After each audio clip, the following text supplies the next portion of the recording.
to do same thing over and over again. And that It is crazy to hear though that like SIM swapping, how easy it actually is. I used to read Techcrunch, and now my name is on Techcrunch. There is the opportunity in the US still, despite what prevailing narratives might be. US, there were a lot of times that I would fund my business with my credit card. I mean, a lot of the best companies in the world go through that accelerator. So if you have to apply for a visa from Pakistan to US, I think it takes like 400 days or something.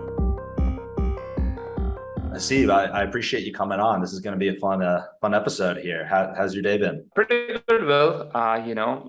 It's a beautiful afternoon in Puerto Rico.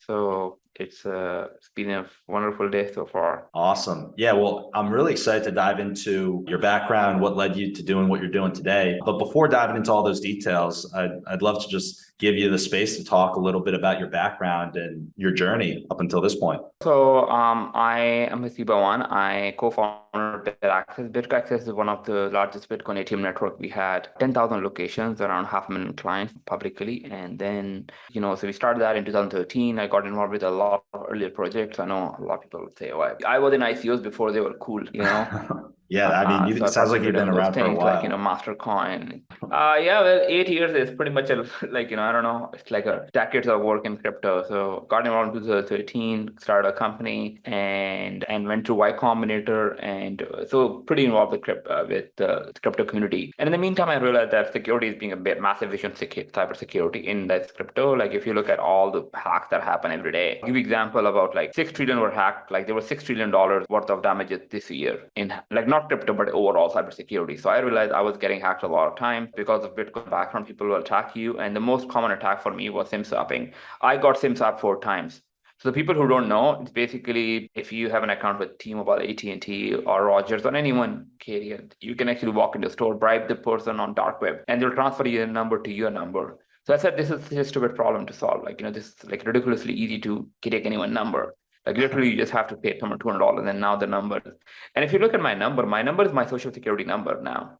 Like everything is linked to my telephone number. So I said, what do these rich and famous people do, right? Like if I'm ordinary person, so I said, it's like everyone eating the same McDonald's. Like there's no like a fair amount for that. There's no like Chateau Laurier, or there's no like a 5-star hotel. It's like everyone is getting fit in economy class. And I said, why there's not a better cell phone service for people? So I realized it's not easy to do it. So there's something called virtual carriers in the US where you can buy bandwidth from big carriers and build something on top. For example, is you buy space from AWS and you build Dropbox on top. So you better build a better UI, better feature, better customer support. And that's what we did. So we built around security. We want to be like a bulletproof cell phone service where we take the responsibility. You call in, you get connected to someone 60 seconds. Something happens, we don't say, hey, I'm sorry. We send you a letter of claim. Knock, nothing happened so far, but our goal was to build the best secure cell phone service, and more around privacy too. That privacy, like we would not sell, like we make money by selling to you rather than selling you. So that has been my background. And over the past, 1 year, I've been thinking about how do we delegate people to own their own data. So there's no single point of failure. So that has been a mission so far. I mean, this is something that I feel like you've heard a lot in the industry as a whole, especially because, dealing in crypto, Bitcoin, these types of industries are much more technology driven. Like the people who are in them are just much more sophisticated when it comes to understanding technology. And so it is crazy to hear, though, that like SIM swapping, how easy it actually is. Just from my perspective, it sounds like to protect yourself, you might want to just call up your provider and say, hey, can you please put me on something? Like, I guess I would ask you, what can you do to protect yourself? Because that seems like a massive vulnerability to have being SIM swapped. You'll be interested in like a lot of carriers, CISOs, and top level regular, they are our clients. They don't trust their own services. They work with us. Either they work with those companies. So the challenge is it's not how it works. So I'll give you an example of a credit card, right? Now, credit card machines are everywhere. So like there may be a credit card machine in Puerto Rico, Spain, Barcelona, Argentina, and they all operate in Visa network. So now imagine William is a very high risk client. Right? Mm-hmm. So it's not possible to transmit that information everywhere in the world. Similarly, that's how carriers work. So you can say that, hey, I don't want you to port my number, but that's similar to putting a small piece of paper on your credit card or writing by a marker that, hey, do not swipe this card. Now, when the card gets swiped on the machine doesn't understand the note. So even if you put a note on those systems, They are not designed for high value clients. It's like, think about it, it's like every Toyota car or every Rolls Royce even does not come with a bulletproof protection, because that's not a general use case. We only work with important people. Like our customers are generally ultra high net worth. And for companies, it doesn't make sense for them to cater to that 1% because they cannot extract that amount of value from them. So, like to give you example, there may be 1 million clients who are potential customers, just to give you example. And there are probably 400 subscribers, 400 million subscribers in the US. So the market is like less than 0.25%. So do you think every McDonald's will have like a burger steak sandwich because 0.25% people want that? So even if they sell for $20, the economics do not make sense for them. So that's Yeah. why they avoid taking any kind of liability. And if you look at your cell phone contract, it specifically says that if anything goes wrong, we are not responsible. And we do sell your information. So they're very explicit about it, because they do not want any kind of liability. Yeah. So if I'm saying this back correctly, if you're one of those customers, like let's just say Verizon, insert any of them, you've got all these clients, and in order to service all those clients, you can't put very, very high level security on every single one because then your costs are going to be too high. So inevitably, there's a subset of high value clients, like out of that million, you could have, like 1,000 big targets that could even say, hey, I'm worried about SIM swaps, please protect me. And still a nefarious actor might be able to get around that if they play the system right, because there are holes. Did I say that correctly, or am I missing something? Correct. No, you're correct. It's like, everyone goes through like a secondary check on immigration. Our border will get clogged down. Systems are not designed this way because this requires a lot of revamping. And I'll give you a simple example. Like, even though I don't know when chips were introduced, I think it's like been 10 years or so when we have credit card chips. But a lot of credit card processors still process those, like, swipe. So the challenge is that, either you just shut down all those swipes, and that will basically result in, like, I don't know, like 30%, 40% loss or something, right? Because people do want to swipe. Yeah. You just say, oh, I'll let it go and I'll deal with the fraud. Wow. Oh, so the whole process when you're dealing with like high value clients, for example, like let's say that like I know some people, for example, who've been SIM swapped. So let's say that they're a potential client who's worried about it. It's happened to them. They've lost a lot of money. And if there's certain things that you can't share, like, secret sauce, like don't feel pressured to share. But I'm curious, like when you're speaking to them, like how do you assure that you protect them, right? Because from their perspective, they said, hey, the telephone companies, they couldn't protect me. Mentioned I'm worried about SIM swaps. I'm afraid I might be SIM swapped. Please make sure that someone can't SIM swap me. And then they still get SIM swap. What's going to give them that assurance that, hey, some other outside entity could provide that service for them? Correct. So I think we have been in business for so long. I think I won't say we are long as AT&T, but we are here for almost 3 years now, and we have 100% protection record. That's one. Now, I'm not saying it cannot change, but here's the challenge. If something happens with you on T-Mobile, I doubt if you will go to a store and they say, I'll cover your loss. In our case, we have an insurance policy for you. If something goes wrong, you're covered up to $5 million. Our staff is entirely based in the US. So it's not like someone in outsource who does not have any idea. Everyone who gets hired and access to account is security cleared. So we do everything again, and we do the same authentication method that a typical crypto transaction will have to go through. That, it's a very high risk client, and that's why we don't offer multiple plans. Like if you go on our website, we only have two plans, and one plan we don't even show on the website because we don't even offer it to public. It's like high price, it has much more protections, and because we don't believe that public needs it. Like, the people who need it, we know them and contact them directly.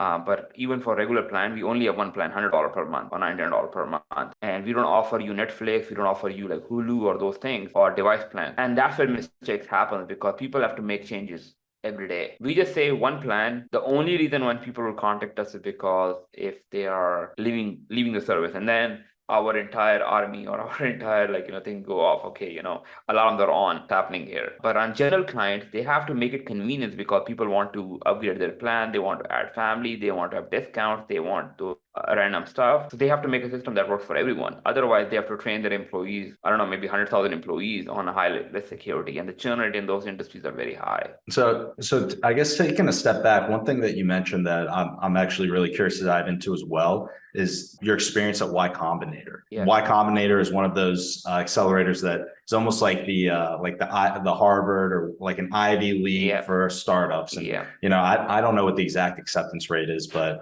I'm sure it's like only the cream of the crop. It's probably got a lower acceptance rate than a lot of those top universities. So from the startup side and actually having gotten in and then gone through that process, can you talk first off how you got into that program, like what that whole process was like, and then later on we can dive into what that program was actually like when you were in it? Sure. So my concept of Silicon Valley was actually the valley, right? Like I thought there would be like a small couple of roads. Like I had no idea about Silicon Valley because I thought it would be like valley. And my background, like I moved to Canada in 2010 from my school from Pakistan. So, and we got into Y Combinator in 2013. So it was like literally like 2 years after, 1 year or 2 years after my graduation, Wow. that I'm into YC. And we only applied to one incubator. My co-founder Mo applied to that, and it changed my life. Like like I think acceptance is like it's like 5 harder than Harvard or something. So the chances of Harvard, whatever the chances are, YC is like 5 times harder or something. Stanford, Harvard. Okay, yeah. So you knew the I stat. know at one point of time. So I think in our batch, I think there were like 10,000 people who applied and 85 people who got in. So like crazy, like it's like super, super, super tough, right? Yeah. Wow. So I didn't realize how big it was, to be honest, when I got in. After I got in, right? Once I got, I said, "Holy shit, man, this is like big, right?" Because I'll give you example. Like we had dinners, and our dinners were like, okay, one of the speaker on dinner was Peter Thiel. Now I admire that guy for a long time, okay, and now he's in front of you, right, and talking about. You can ask him question directly. And at that time, cryptocurrency was very, very hard, right? So it's still hard, but I just said for early days, and you would talk about, like, what do you think about? Because he had a company called X.com. So I thought, okay, what do you think about cryptocurrency? It was very, very interesting to learn his opinion on that. Then Mark Zuckerberg hired David Marcus, I specifically remember, who was head of Messenger at that time. And I think he came from PayPal or something. And I asked Mark Zuckerberg likely, did you hire him to build a cryptocurrency platform? And he kind of like, at that time dived the question, but after 2 years, they came with Libra, right? Yeah. And like other was like Dropbox CEO Drew Houston. And my backmate was Juan, who started a company called IPFS, Filecoin. So he was my batchmate, right? So Wow. now there is a guy who is building decentralized cell phone decentralized storage, and one guy has built one of the largest hosting company. So I asked him, what do you think about decentralized storage? Right? And now you have two people who you believe are the best people in the world to talk about are in front of you. So I think these kind of interaction, like our badge was really good. We have a lot of companies that I see in this billboard, like, you pass by in like Highway 101, I believe it's in San Francisco, and you see billboards of the company that were your batchmates that were starting out. So it's just a nostalgic feeling, right? That, hey, you may have heard about Blockstack, you know, Blockstack. Have you heard about stacks.com? So they are also my batchmate. Just in terms of crypto, right? You see those companies start off with project, and I think my entire experience was like life-changing. Personally, it was life-changing for me. I used to read Paul Graham lessons, and now I can talk to him in person. And that interaction was, again, it was a life. Like for me, it changed my life. If I have to calculate, like, what was the life-changing event, and I'm counting on fingers, that will probably one of them. Yeah, I mean that's incredible because a lot of times it's hard to draw the parallel because so few people have gone through that experience. As you mentioned, the acceptance rate is so low, and you really are dealing with like the cream of the crop.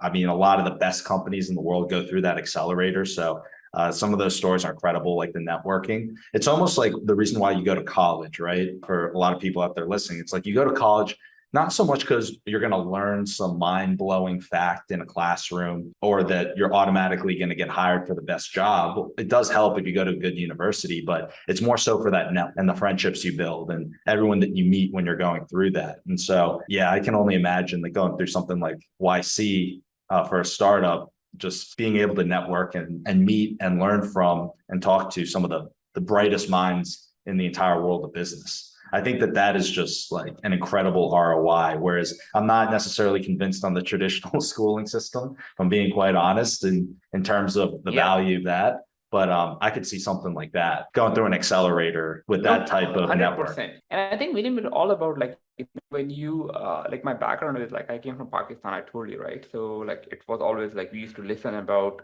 these people. And these are the posters, like people would have a movie stars and I would have a poster of like a book, right? Like a PayPal, just to give you an example. So one other thing is my group partner. So every person assigned to a group partner. And my group partner was Gary Tan and Justin Can. So I'll give you an example, like Justin Can is basically the founder of Twitch, Yeah. right? I remember specifically like he was preparing for Burning Man and we saw the news. So we were just like, interactive.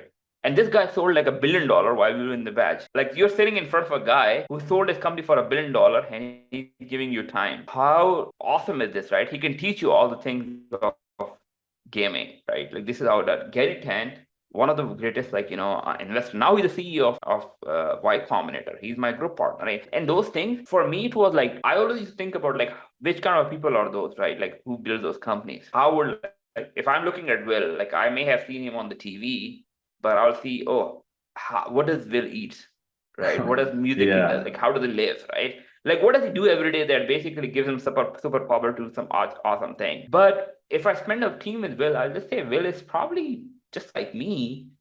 He has like 10 fingers, like he has two eyes. He just is very focused, right?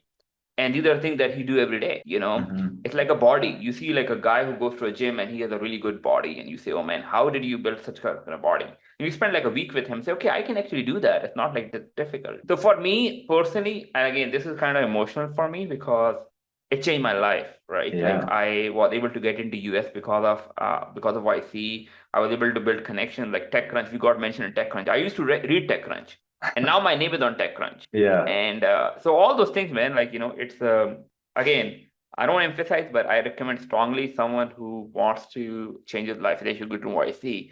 If I have a mission between like getting a scholarship in Yale, any Ivy school, like Stanford, I'll probably drop there and go to YC. No, that's an incredible story. And I think that those lessons that you just taught, a lot of times, especially like if you're not in those circles, it's very like you look at it and you don't really see like, okay, like how is it that like that was a perfect example with just like the gym body example, just being around that environment. I feel like you learn so much and you realize, hey, this is actually attainable, or I can put myself on this path if I start taking on these habits. So my question is when you went and started meeting all these people who just were unbelievable high achievers, and you started seeing how they acted, like Justin, for example, or Gary, what were some of the things that you noticed that were common traits or common habits among the people that were in that environment at YC? I think honesty was one of the biggest, I would say. Like if you have to pick up one thing, honestly, like a lot of time we're not honest with our business or honest with our things.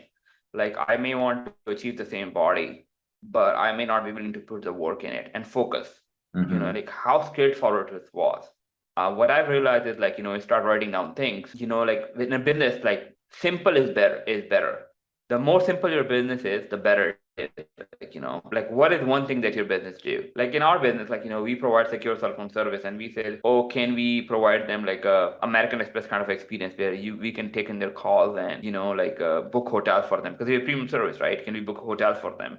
Right? Mm-hmm. Can we be their assistant and everything? I said, man, no. Oh, can we be a privacy focused phone? No. And I said, man, we are one thing. We are secure mobile service. When we were building Bitcoin ATM company, we had like all those kind of feather coin, name coins, like all those. Oh, can you be can you add these coins to our machines? Some of them we should have added, but at the same time, we just say, no, we only do Bitcoin ATM. That's it. Oh, can you issue loans on this? No, we don't do that. We just do one thing, but do it really well. So focus, and you have to do same thing over and over again. And that brings me to the movie of Karate King. If you have watched that movie, a guy has to do like every day same punch over and over again, and then he gets perfect. And you say, man, it's stupid. Like you do it 5 times. Oh, I'm pretty good at it. No, man, you're not good. You have to keep on repeating every day. And it's like same with gym, right? The reason I'm giving gym examples because it's easy, right? Like it's not about like if I have to put like a 10 hour on a row in one go in a gym, it will not have the same impact, which will have like 1 hour each day for the 10 days. Yeah. So similarly in like a startup too, like you have to show up every day. Basically just grind it every day.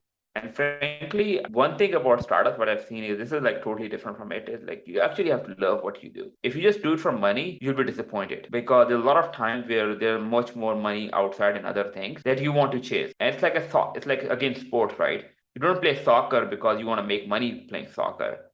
You play it so passionately, like you become so good at it, and then you that's how you make money off it. So money is a byproduct. Yeah, that beautifully said. And I think that is one piece that I've thought time and time again. Like starting a company, being an entrepreneur, unless you love it, like you shouldn't be doing it for the money. Because if you're doing it for the money, you're not going to be able to really give it your all and do it properly. I feel like a lot of times people look at like an entrepreneur and they'll say, hey, I want to be an entrepreneur, or they might just go and do some random idea to make money. But if you're in it for that, you're not going to stick through, for example, the bear markets in the crypto industry, and you'll give up. And at the end of the day, you got to become world class. You can't just go and be like a hobbyist in something if you want to be the best at it. Is maybe another way to think about it. No, certainly, like I said, like with the gym, right? Like I think maybe within like 2 months, you may not see anything in your body, right? Yeah. And maybe you take 3 years, right? So it takes a lot of time and dedication and perseverance. With anything that you want to do, there's a very famous quote I read somewhere: find what you love and let it kill you. Like obviously, it's basically you just be passionate about what you do, and you just keep on doing it, and money will come. But if you're chasing the money, I think in US it's much easier to make money to alternative means. You can go into real estate, you can get a really good job at a Fortune 100 companies and make shit ton of money, and Yeah. that's about it.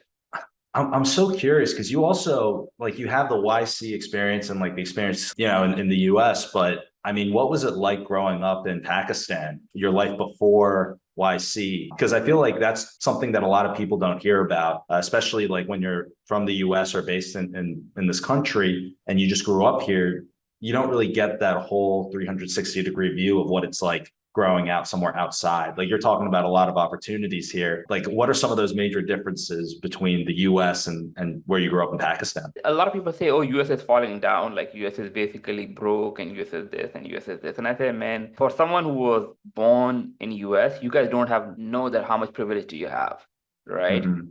So it's like you grew up in a very niche neighborhood and you're saying, oh, my, iPhone 14 does not have this. So, and this is the iPhone is broken, man. Like, you're among like if you're born in US, like you're above like maybe a massive opportunity. Luckily for me, when I was even in Pakistan, so I would not like, I came with $100 in my bank, right? I was doing okay, right? I could survive by myself, and my dad was funding my school, but I also did some work on the side to sustain myself. But at the same time, I would say I was rich, but I wasn't like, oh, I just came with $10, right? And I had to sleep on road. No, I slept in a very nice dorm room at the same night. So one other thing is that a lot of people obviously have a misconception from Pakistan because they will say, oh, these like, whenever Pakistan comes up, like, different kind of images go off, right? Like, and so it's not like that. We actually had a website there.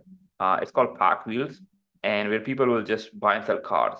And it was getting a lot popular. So our website is like among the top, maybe like a top dozen websites in Pakistan. We have 5 or 10 million clients using the website every month or something. It's like Auto Trader of Pakistan. But in Pakistan, like I think the biggest challenge is that opportunities that you have to go through. So I'll give you a simple example.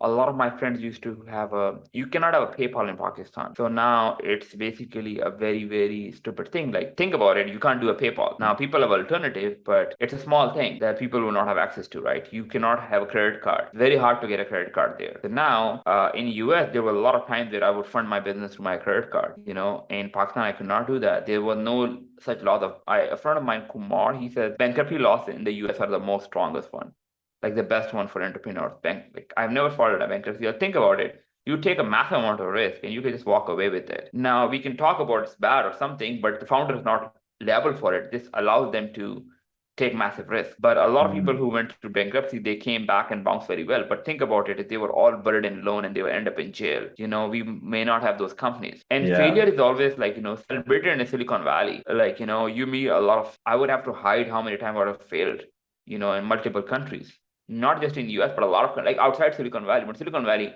I would wear it a badge of honor. I can just walk into a state of, man, I failed my last company. I Yeah. screwed up, right? And how much can you do that? That part of it, man, very rarely. People are very, like even in Canada. And I believe even like, if you leave US, take Silicon Valley, people have a risk tolerance is very low. And like it's like crypto, right? We live in a bubble, like we have our own kind of utopia world that we want to live in, and we want to see this is how the world will work. The world does not work accordingly as we think about. So it's just a change of perspective of how things change. And I think that's what matters the most wherever you live. Like I go to Pakistan once in a while, and whenever I'm there, I just look at things differently than people look locally, because there's a challenge, and I think, oh, someone will maybe willing to pay for this challenge. It's like privilege to be in US, to be honest. Like just travel, like think about it. So if you have to apply for a visa from Pakistan to US, I think it's take like 400 days or something. Like just Really? think Wow. about it. Yeah. And you don't even know that you will get a visa or not. So think about it. You have to plan for a vacation almost 18 months in advance, and you don't even know that you will get the visa. So like you may be a family of four and you're going, and one person may not get a visa. And even for like getting like any kind of like travel anywhere in the world. Like I traveled almost to 10 countries this year, and I'm also Canadian. So like I had to go to a different country and basically pick up a passport that will work better for that country, Hmm. and just not have to worry about visa. But if I have to go through like immigration process and going through a Pakistani passport, it will take me like maybe 10 application. Every application will cost me $200. It's impossible to plan such things. So Wow. so again, people may not believe that how big opportunity US has, and the US dream is still alive. And I'm example of that, right? I moved to US almost 3 years ago. It's not a long time. I started this company. Now we have a dozen employees. We serve thousands of clients, do like seven, eight figures in revenue, and I hire people on regular basis, right? And how amazing this is! Like, how many countries can this happen? Yeah, I hadn't even thought about that other just the credit card piece. That's wild. So in other countries, you just don't really have access to credit cards, and like in terms of the bankruptcy piece, like you just like you're fully on. It's kind of like student loans in the US where you're fully on the hook. Correct. You can't declare Yeah. bankruptcy on them. The bankruptcy laws in the US, like I know this looks like people exploit them, but think about it, right? I'm building a company, and the company is a different identity than Haseeb. I can take a risk. I can actually think, but like my down risk is reduced massively. And similarly, when I take risks, so I think that these are fantastic laws, and they do not exist anywhere in the world. Like they may, I don't know, but I just think, and then language piece, right? Like Yeah, I that's a remember big when I was one. raising money, yeah, like I can speak English, and people say, like someone asked me to, like, where do you learn English? Like I said, what do you mean English? US, Pakistan have more people who speak English than US, or like probably Australia and England and entire Europe combined, right? We're the fourth biggest language English speaking nation in the world. So like language, I don't have any language issues. Like I have an accent and everything, but like people don't discriminate me that how and I've lived in multiple countries that I would not buy because you are this. Every society of any man, but again, I'm just saying that US is a privilege, and for everyone who believes that US is being broken, yes, we have challenges here. We have to solve those. But overall, I think it's the best country in the world. Yeah, no, that's incredible. I mean, right now it's such a crazy time too because you have all these like massive world events happening, like unprecedented money printing, and I mean, just thinking about it, the U.S. we had the benefit of being the reserve currency here, so a lot of printing, but it's going back into our country in many ways versus other countries. I mean, they were dealing with COVID and everything else without having that privilege of being a reserve currency. So even just like those little things, like we just trust that the dollars in our account are going to retain their value. We're not worried Yes. about like who made a lot of money in Venezuela right before the currency collapsed, like no one. I mean, didn't matter what decisions you made. So there is the opportunity in the US still, despite what prevailing narratives might be. Like we have it a lot better than a lot of other countries. I think it's also about like, what you get in, like, by default, you just believe this is how the world works. Like you have power. A lot of countries in the world do not have power. Like I'll give you an example of San Juan, Puerto Rico. We had almost no power for 2 weeks, and we were running on alternative power. So like you live in Wow. the US and there's no power, and you do not think for like every day you wake up, you don't believe that when you turn on a switch, it will have power. There's a type of belief that you have, right? When you try to run your car, you will crank the button, it will basically run. It will just start. But a lot of countries do not have that belief. Like, you can always come back to US and you'll be safe. Like people, there's wars going on across the world. And, like look at Ukraine, man. Like, like this was like a Yeah. country that you can just go. Now you can't, like, how world changed. And again, I believe when people get something for granted, like by birth, if you're a citizen, you don't take that seriously. But I personally had to go through a process, like it took me almost 4 to 5 years of process. Every person takes like 6, 7 years to become a citizen. It's like graduating from school. Like, see how we celebrate our school graduation. We have a prom, right? And then we have graduation ceremony or something. So for me, that's another graduation ceremony that I have to go through. And again, a lot of people do not believe that how difficult the process is and how important it is in our lives to get those things. Yeah, that's one thing that it also kind of from my perspective, I haven't taken any action on this yet, but it's something interesting that you're hearing with the current global state of affairs, like, hey, it might make sense to, have a second passport. So it sounds like you've got, two passports or citizenship in multiple Three. areas, made three. Oh yeah, Canada too. But that's one of the things where in today's day and age, I haven't currently gone through the process of trying to get another one, but like I mean, I wonder how difficult it is for like a US citizen to go and get other I think it's passports. I think it's pay to play, but obviously the second passport you get has to be as good as US one, right? Yeah. So, like I've not explored into that because frankly, like I said, man, I think I'm not my family be like, are you like on passport collection mission or something? But for me, it was just like I had no other option. Like I couldn't enter US. Like, the officer, again, the reason I got my US green card and everything was because I wasn't allowed to enter US because they believed that I was violation of a visa, which I wasn't. But they said, "Oh, you come to US too much." So every time I was pulled into secondary check, and one time I was detained, and they canceled my visa, so I had no other option but to get a green card. Wow. So yeah, that's another story. But yeah, like like you go for a meeting and you tell your client, "Oh, I can't enter the country," right? Oh yeah, So that's tough. so for me, I had no option. What would I have done? And for Canada, I came to study again. That's another story because, I had no option, but I had to leave the country for some reason. When people have to leave their house, it's not easy, man. People leave house and, like I trust, like this has become a big touchy topic because, I think refugees and everything, but I believe that, trust me, man, no one wants to leave their house. It's not easy to leave your family, your friends, where you grew up and just move to a new country. Yeah. I mean, you're one of the few people that have been through that. I mean, how old were you when you moved when you made that shift? Well, I was 21 when I moved to Canada. It's been almost 13, 14 years. I'm 35 now. I actually turned 35 this week. Wow. So, Well, congratulations on that. Happy birthday.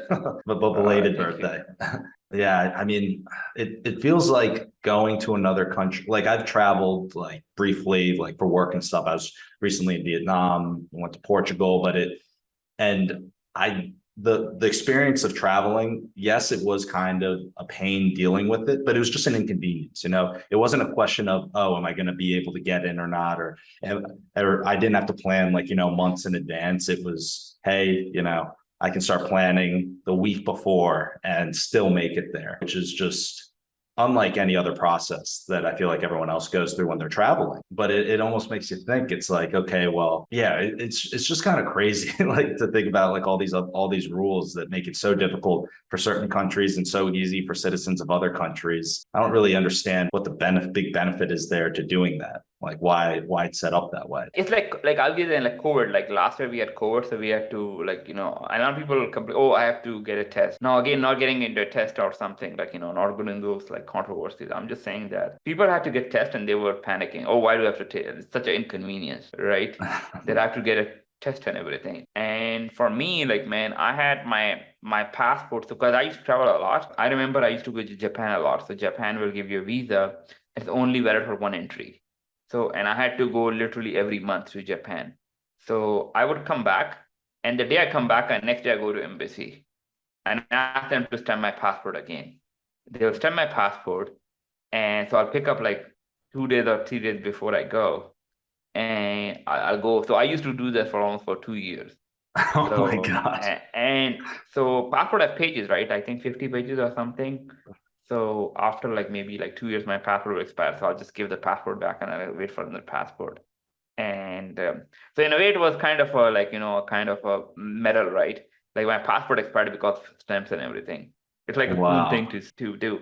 But mostly the reason because one page was totally occupied by the visa. One page was what? Occupied. So when you go, they put a stamp. So normally people stamp, but if you get a Mhm. visa, it's a full page. So if you get like 24 visas, it's basically 24 pages are gone. Oh, okay. Yeah, I've never run into someone who's gone through that experience. So you were traveling once a month to Japan for Yeah. years. Yeah, for almost for 2 years. That is crazy. So I mean, by that point, you must be like a professional traveler. Like, so I compared to a lot of the people I know, I travel a lot, but I mean, compared to that, I'm not filling up, and like filling up pages, like, filling up booklets. But I mean, one thing that I've realized, and I'm not sure if a lot of people are like this, like, when you're traveling, are you able to sleep on planes? Because I feel like I personally, I'm able to sleep on planes very easily, but a lot of people that I Yeah. know aren't able to sleep on planes, which I feel like would Oh. make traveling so much worse. Because like when you sleep on a plane, then it's almost like you're teleporting for part of the trip. Yeah, yeah. So I used to sleep a lot, and I start taking some medicines too, like like to manage my sleep. Because a lot of time I'll go for a couple of days, so I have to manage my sleep accordingly. But it's not healthy to be honest. And so yeah, but short answer, I was able to sleep. I'm still able to sleep. Yeah, Let's see that's how good. long. Yeah, Yeah. I So I'll like, especially when I'm going on a long one, I will like take melatonin yeah, before. that's what I used to take. Yeah. Yeah, yeah, it just helps. Like I'm not sure. It's probably not good to do long term, but it's like if you Yeah. got an 18-hour flight, do you really want to Yeah. be awake for 18 hours in Yeah. like Yeah. economy? Yeah. Yeah. So the same thing, I used to do that, like, manage my sleep accordingly. And like 10 hours I'll be sleeping on a 14-hour flight, so it's not that terrible. Yeah, exactly. And if I know, for example, that I'm going to be going on a long flight, like I might try and plan it so I'm like I do as Yeah. much as I can before I leave, don't sleep as much, Yeah. and then just plan to catch up on the plane. But also just like you mentioned how it's not healthy, like just the planning, like making sure that you're taking like maybe like some probiotics or something or Yeah. emergency things like that, because getting sick when traveling is definitely not fun. Yeah. And also, like a lot of people, like I read somewhere that if traveling was free, you will never see me home again. Man, trust me, if traveling is free, even like it makes in the beginning. I don't know how people travel so much. Like whenever I travel, I basically try to make it as short as possible. And I have a family here too. I have two kids, and so I basically want to make sure I'm back home as soon as possible, so I can spend time with my wife, my kids, and everything. So like I don't feel comfortable. Like by hotels, I don't feel as comfortable I used to in the past. So it's not Mhm. that I'll not sleep, I'll sleep, but I do not enjoy hotels. Yeah, you don't want to spend too much time. Like that's one thing too that I just started noticing is a lot of the time, like I'll have to travel like alone. Like if, let's say that there's like something that has to get done for work. A lot of the people I work with are older, and so they've got families, and I'm still like young. I don't have like a family or kids, so I'm the one that will go and travel. But a lot of times I find myself like traveling or maybe being like alone in a hotel room, and I'm just like, dang, I do not want to spend my time alone in a hotel Yeah. room. I want to like be doing something or making sure that there's events going on the entire time when I'm Yeah. traveling or be home I'll recovering give and you a tip resting. on that. I'll give you two tips on that. So one is stay in a hostel, right? So you basically Ah, book a room in a hostel, and you'll find a lot of people there, who can hang out. So if you go to a hostel, they have like an events plan. So mm-hmm. and hostel is super cheap, so $20, $30. So you can still, if you don't like the hostel, sleep in a hostel, you can stay in their hotel, but just Yeah. check in there and just attend all the events. So that's one trick, right? Yeah. Oh, Secondly, interesting. yeah, secondly, you can actually try a couch surfing website. So you can go there and find out that I'm traveling there, and you may find a lot of people, and you'll be surprised at how privileged Americans are. That if you say I'm coming from US, you will get a lot of people hosting you if you go to Vietnam. But if you're Vietnam and you want to come to US, you'll rarely get a reply. Wow. I didn't think, and it's just like random, like crowd, like couch surfing web. Is there like a website, like an Yeah, Airbnb type it equivalent? yeah, it's free Airbnb where people will host you for free. Oh, okay. I see. Wow, that's Uh, interesting. and it's a really good life-changing experience. Like I don't have time to do that right now because like a lot of my trips are really short. But it's really good because you'll meet with people who are locals and they will not like they say, "Oh, do you mind sleeping on my couch?" Right? And hey, I'm basically going this tomorrow. Do you want to join my friends? Oh, I'm cooking this food. Do you want to join? So you live like a local, and it's a very good website, Couchsurfing. And then again, The second is this where I told you stay in a hostel, and you'll enjoy a lot. That's interesting because I feel like you also get the you get an experience that you wouldn't get at a hotel, it sounds like. I mean, when I Yeah, was yeah, traveling in Vietnam, I had the chance, there was an event put on by Agora. So it was like certain companies, it was almost like speed dating, like matching like with companies and investors, things like yeah, that. And they were hosting the event in like a really, really nice hotel there, like super, super nice hotel, which, you know, in Vietnam is like the cost of a normal hotel here in the yeah. US. I felt like the only time I was able to like at least venture outside of like the normal, like venture out into like what a local might see is when I was able to walk the streets and go outside of the event. But it would have been cool to actually know a local there and been able to get that type of an experience. So You should check interesting out tip. couch surfing. Yeah, couch surfing if you want to stay with locals, but if you want to have travel with the people who are traveling like you, and frankly, a lot of first class travel is not fun. Like if you want to go Vietnam, you want to try out some street food. Yeah. Like Marriott everywhere is the same. You go to any Marriott, the same, right?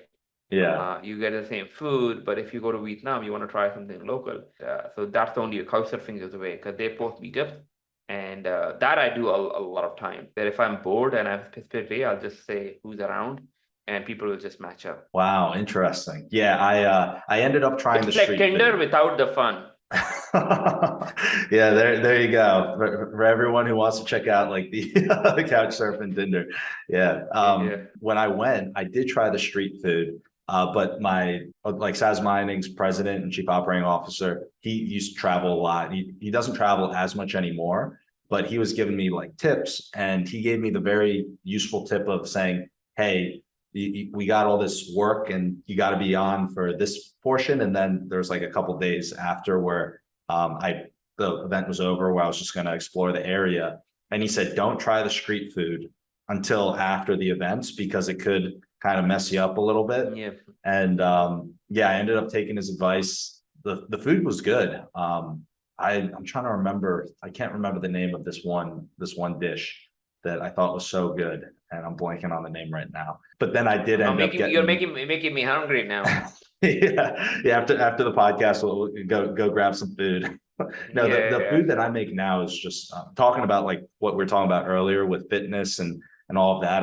I've been super super passionate about like healthy eating, fitness, all this stuff for pretty much my entire life. And the food that I eat now, a lot of my like friends will look at me and they'll think it's disgusting, but I think it tastes pretty good. It's very, very healthy though. A lot of like alternatives, like a lot of chicken. So yeah, so I just say that about the food and everything, man. Like like there's no point of living 100 years if you can't live the way you want to. It doesn't mean that you should be miserable in 40, right? So there's Yeah. some balance around it.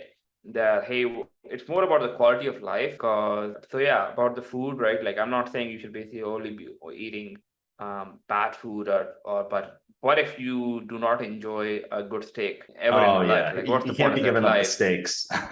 Like what's the point of having a life? Yeah, if you can't even enjoy like a nice shake or a nice like barbecue someday. Yeah, that's so true. I think it's like crazy because I feel like a lot of people when they dive in and realize like learn all about nutrition and like different foods, like health profiles. I feel like everyone can find a lot healthy foods that they really like that they'd be super ecstatic having in their diet.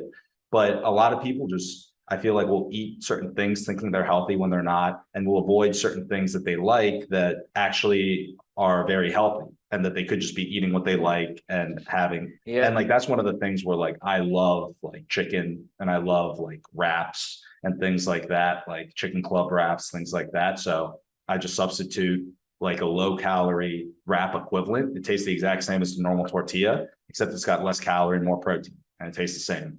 And then like with sauces, I love barbecue sauce. Like I love barbecue sauce so much, but I can't just douse on a ton of barbecue. So I find an alternative of a brand that I like the taste of the barbecue sauce, which is like no calories, less sugar. yeah, So all those like little things you can eat a diet that to you tastes delicious and yeah, still, yeah, it just makes the quality of life so much better. And I'm always going, I love steak, like absolutely.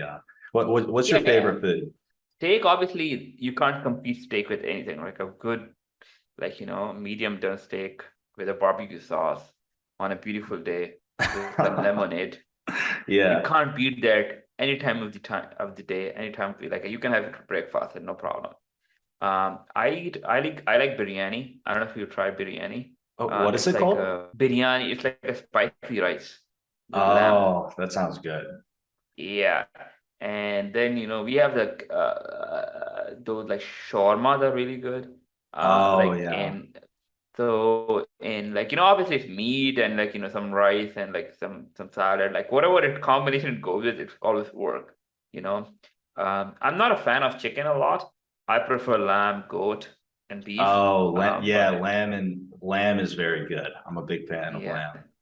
Yeah, so these things are really interesting. But obviously, like I watch my consumption and everything. I don't overeat it. I avoid all the sodas. I avoid all the sugar. But I Hmm. have sugar once in a while. But other than that, like I think, as I said, like we have to live a life that's natural, right? Like it doesn't have to be you have to be go extreme in any way. And life, let it go, man. You enjoy the today. Yeah, you're not living the Liver King lifestyle. Have you heard of this guy, Liver King? You might No, not have. no. He's like this fitness guy. He's super controversial in the fitness industry, but he's funny. He's like known for just like living a primal existence, and he'll like take like big bites out of like just raw liver, and that's like his thing. And Okay. he's just like just this enormous, jacked, shredded dude who says that he eats a bunch of liver, and he's like a big marketer, in all honesty. But Yeah. yeah, he living a And crazy, crazy lifestyle. And again, Will, whatever works for you may not work for me. Whatever works for me may not work for you, right? So we have to look at our bodies, our stamina, our genetics, and then live accordingly. But I just believe that it's not about the quantity, it's about the quality. Yeah, 100%. Yeah, it's crazy how much like the food you eat affects your energy. I'm not sure. Have you ever tried like Yeah, intermittent fasting or doing fasting of some sort? I do. So I actually do. I'm a Muslim, so we fast every year for 1 month. Oh, okay. Like a 16-hour, 8-16 Yeah, window. Okay. yeah. So I do that regardless every year. So Interesting. I would say like probably 7-8% of my life I'm fasting. Yeah. Awesome. And when you're fasting, like during that 16-hour window, I'm assuming you're allowed to drink water, like during that. No, nothing, Oh, really? Wow. nothing. So 8 hours is when you do all your eating and drinking, and then the other 16, you're not even allowed to drink. Correct. Nothing. You cannot even touch anything. So you Wow, can't man. even That's pretty have a that's pretty that you intense. cannot have like a marathon or something. Yeah. So it's generally between sunrise to sunset. So it depends on where normally it comes to 16 hours.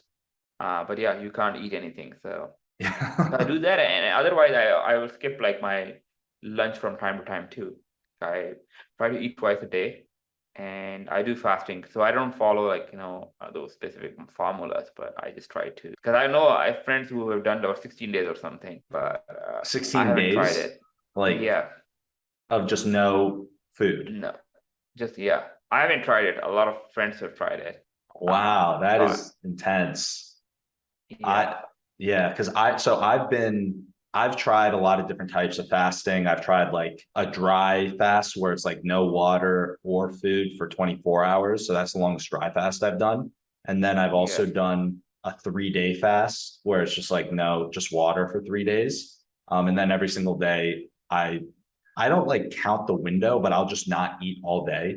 And then yeah, like end up eating like all my calories in like a 4 to 6 hour window. But I'm drinking like a ton of water, drinking coffee the entire time. And so I feel like when you take out the water element, it's tough because whenever I'm yeah, like hungry, I just chug a bunch of water. So kind of like tricks me. I'm like, yeah, oh, I'm full. yeah, Like I'm just like a little yeah. like tired or lethargic. But when you cut out the water, I feel like that's a whole new game there. So 16 hours no water per day is pretty intense. And 30 days in a row. So, Yeah. but now I'm used to it, right? Like on a regular day, I feel like I need to eat, but on those days, I don't have to do anything. But we manage it accordingly, right? Like you normally sleep during the day sometimes, or you cheat a bit in that Yeah. way. But yeah, Yeah. Well, that's the other thing is like I've noticed I get super sleepy when I eat now. So like I will purposely yeah, like wake up, I'll work all day, and I know as soon as I take like my first like as soon as I eat my first meal, productivity is going Yeah, to go downhill. So like what I do every 100%. day is like I try and go as long as I can throughout the day without eating. And then when I finally do eat, I'm like, okay, I've accomplished enough today. If stuff comes up, I'll do it. I might do a little bit, but as soon as I start planning on eating, it's like stuff's not really the day's work has been complete. Awesome, man. Well, I'm seeing that we're coming up on the time here. I do want to ask you one more question, but before asking it, do you want to just like let everyone know where they can follow you, where they can connect with the company, and for people who are trying to protect themselves from sim swapping, how they can get in touch and make sure that they get that done? Yeah, yeah. Uh, yeah, so I'll cover a bit more on that too. Like on SIM swapping, we don't do just SIM swapping. We have other tracks too, like location tracking. People buy your call logs, other data too. We are happy to share more details on that. But yeah, they can type secure mobile service. We probably would be like number one, number two in search results. But easiest option is Efani, efani.com. Our handle is also Efani, EFANI. And personally, I'm on Twitter, Haseeb. My first name, HASWEB. That's my username on Twitter. Awesome. Sounds good. So last question here. What is one belief you hold to be true that the majority of people would disagree with you about? US is the best country in the world.